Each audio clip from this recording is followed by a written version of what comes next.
ஒரு நிகழ்ச்சி என்னை ரொம்ப பாதிச்சது.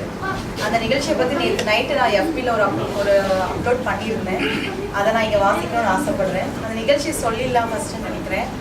ஒரு சிட்டி சென்டர் போயிருந்தேன் நேற்று. ஒரு ரொம்ப வசதியான ஒரு பெண்மணி, அவங்க குழந்தைய வந்து அந்த வண்டியில் வச்சு தள்ளிட்டு வர்றதுக்கு ஒரு வேலைக்கார பொண்ணு, ரொம்ப சின்ன பொண்ணு தான், பெரிய பொண்ணெல்லாம் கிடையாது. என் பக்கத்தில் வந்து உட்காந்தாங்க. அவங்க ஒரு பர்கர் வாங்கி சாப்பிட்டாங்க.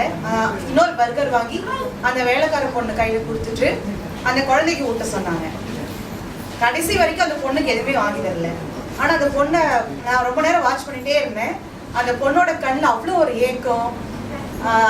நைட்டு ஃபுல்லாக தூங்கவே முடியல. அந்த பொண்ணு நேரமாகவே இருந்துச்சு. ஒரு பொது இடத்துல அந்த பொண்ணுக்கு ஒரு பர்கர் வாங்கி கொடுக்கறதுல அவங்களோட சொத்து ஒன்றும் குறைஞ்சிட போகிறதில்லை. அவ்வளோ கூட ஒரு மனிதாபிமானம் இல்லாத அந்த காட்சியை பார்த்தோன்னே எனக்கு ரொம்ப கஷ்டமாக இருந்தது. ஸோ அதை பற்றி ஒரு 4 லைன் எழுதினேன். அதை இங்கே வாசிக்க ஆசைப்படுறேன்.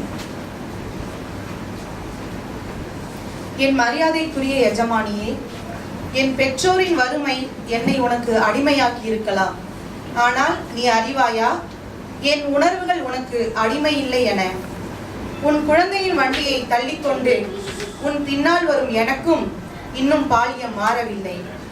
உன் குழந்தைக்கு உணவூட்டும் ஒவ்வொரு வேளையிலும் நான் பசியுடன் இருப்பதை என்றேனும் நீ உணர்ந்திருக்கின்றாயா? சிரித்துக்கொண்டே நான் செய்யும் ஒவ்வொரு பணியின் பின்னும் என் குமுறலை நீ என்றேனும் கேட்டிருக்கிறாயா?